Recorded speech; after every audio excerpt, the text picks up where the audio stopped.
వైఎస్ఆర్ కడప జిల్లా బద్వేల్ మండలంలోని లక్ష్మీపాలెం గ్రామంలో వెలిసిన పురాతన శ్రీ ప్రసన్న వెంకటేశ్వర స్వామి వారి వార్షిక బ్రహ్మోత్సవాలలో భాగంగా ఈరోజు స్వామివారి సన్నిధిలో శ్రీవారి వార్షిక బ్రహ్మోత్సవ ఆహ్వాన పత్రాలను ఆలయ ప్రధాన అర్చకులు మొగదలై భరద్వాజ్ స్వామి వారు, ఆలయ చైర్మన్ చాటకుండు సత్య సంజీవ్ కుమార్, దేవాలయ శాఖ ఈవో రామలింగారెడ్డి, ఆలయ కమిటీ, గ్రామ పెద్దల చేతుల మీదుగా ఆవిష్కరణ కార్యక్రమం అత్యంత వైభవంగా జరిగింది. ఈ సందర్భంగా ఆలయ ప్రధాన అర్చకులు మాట్లాడుతూ ఈ నెల 26వ తేదీ నుంచి శ్రీవారి వార్షిక బ్రహ్మోత్సవాలు అత్యంత వైభవంగా ప్రారంభమవుతాయని, మార్చి 8వ తేదీ వరకు జరుగుతాయి. ప్రతిరోజు పగలు 8 గంటలకు, రాత్రి 8 గంటలకు శ్రీవారిని శ్రీదేవి భూదేవి సమేతంగా గ్రామ మాడ వీధుల్లో గ్రామోత్సవ కార్యక్రమం కడల పండుగ నిర్వహిస్తున్నట్లు తెలిపారు. అంతేకాకుండా ప్రతిరోజు రాత్రి సాంస్కృతిక కార్యక్రమాలు జరుగుతాయని చెప్పారు. కొడిముద్ద రోజున, ధ్వజారోహణ రోజున స్వామివారికి వడపడి ఆ యొక్క గరుడ ప్రసాదాన్ని స్వీకరించిన తప్పకుండా కూడా అందరికీ కూడా సంతానం కలుగుతుంది. అలా సంతానం కలిగిన వాళ్ళందరూ కూడా చాలా పెద్ద సంఖ్యలో స్వామివారికి అన్ని కూడా ముక్కులన్నీ కూడా చెల్లించుకున్నారు. కావున సంతానలేమి ఉన్నటువంటి భక్తాదులు ఎవరైనా ఉంటే స్వామివారి బ్రహ్మోత్సవాల్లో భాగంగా 27వ తారీఖు ఉదయమే ఆలయానికి రావాల్సిందిగా కోరుతున్నాము. అలాగనే స్వామివారికి నవానిక బ్రహ్మోత్సవాల్లో భాగంగా పగలు 8 గంటల ప్రాంతంలో పగడి ఉత్సవం కార్యక్రమం జరుగుతుంది. అలాగనే సాయంత్రము 7 గంటల ప్రాంతంలో స్వామివారికి వాహన సేవలన్నీ కూడా ప్రారంభమవుతాయి. ఈ యొక్క సంవత్సరము పగటి ఉత్సవం పగలు, రాత్రి ఉత్సవం రాత్రిలాగా విభజించబడింది కాబట్టి పగలొచ్చే భక్తులు కూడా, ఉదయం వచ్చేటువంటి భక్తులు కూడా సౌకర్యంగా లభ్యంగా ప్రసాదం అన్ని కూడా స్వీకరించే విధంగా ఆలయ చైర్మన్ మరియు ఆలయ సిబ్బంది, ఎండోమెంట్ వారు వీరందరూ కూడా కృషి చేసి ఈ యొక్క పగటి ఉత్సవాన్ని పగలు, రాత్రి ఉత్సవాన్ని రాత్రిగా విభజించారు. కాబట్టి భక్తులందరికీ కూడా సకాలంలో స్వామివారి యొక్క అనుగ్రహాన్ని చేరవేరాలనే సదుద్దేశంతో ఈ యొక్క కార్యక్రమాన్ని నిర్వహిస్తున్నారు. అలాగనే స్వామివారి యొక్క బ్రహ్మోత్సవాల్లో భాగంగా కళ్యాణము, గరుడోత్సవము 3వ తారీఖు గరుడోత్సవము, మోహిని ఉత్సవము పగలు 8 గంటల ప్రాంతంలో, అలాగనే సాయంత్రము గరుడోత్సవం కూడా జరుగుతుంది. కావున గరుడోత్సవం వీక్షించిన భక్తులు 3వ తారీఖు ఆలయానికి చేరుకోవాల్సిందిగా కోరుతున్నాము. అలాగనే 4వ తారీఖు స్వామివారి యొక్క కళ్యాణము, శ్రీదేవి భూదేవి సమేత శ్రీ ప్రసన్న వెంకటేశ్వర స్వామివారి యొక్క కళ్యాణము. అలాగనే కళ్యాణ అనంతరము 5వ తారీఖు బృహత్ రథము, స్వామివారి యొక్క రథము దాదాపుగా 4-5 సంవత్సరాల నుండి కూడా శిథిలావస్థలో చేరుకున్న విధంగా రథం తిప్పలేకపోయారు.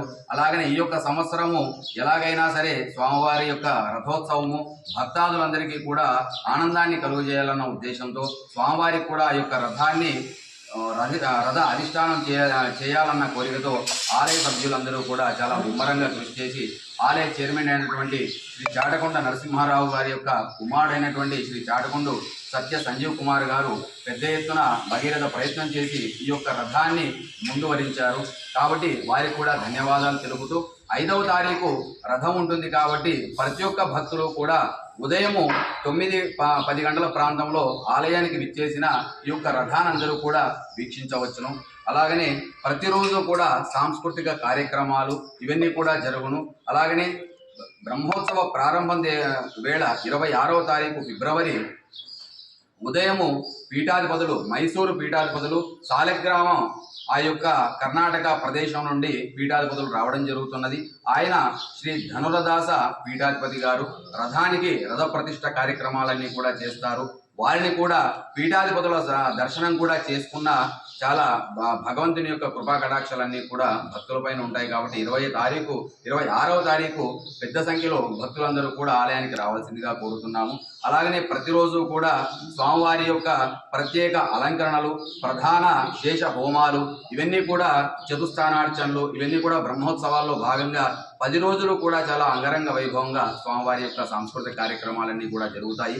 అలాగనే వచ్చిన భక్తులందరికీ కూడా తీర్థ ప్రసాద వితరణ మరియు వారికి అలసట చెందకుండా కొన్ని సాంస్కృతిక కార్యక్రమాలు కూడా ఆలయ ధర్మకర్తలందరూ కూడా ఏర్పాటు చేయడం జరిగింది. కూడా 10 రోజులు కూడా 10 సాంస్కృతిక కార్యక్రమాలను ఏర్పాటు చేయడం జరిగినది.